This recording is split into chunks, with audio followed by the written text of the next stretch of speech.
your work is definitely you. If you think you're a person that is focused on social justice, racial equity, advocacy, or anything like that, whether for black and brown people, whether for indigenous communities, whether for queer rights, disability rights, or even environmental rights, I want to let you know that your number one work needs to be on self-healing. The number one thing we all need to be focused on is what are the efforts and what is the work we need to do to become the best, most evolved versions of ourselves.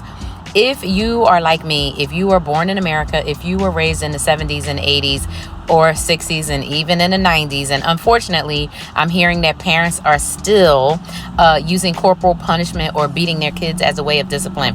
Listen to me. You are causing irreparable damage in some cases in terms of the relationships with people in your family, especially with your children, if you are beating and hitting your kids. I want to tell you that we as Americans, whether black or white or indigenous or other, have a lot of healing to do.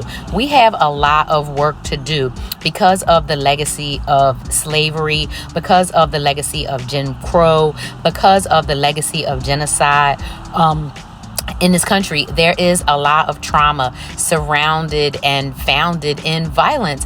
And in order for us to move on, in order for us to heal, we have to unpack that stuff. And what that involves is a lot of internal work. See, a lot of times we are focused on all these other causes and external things when we really need to be looking within.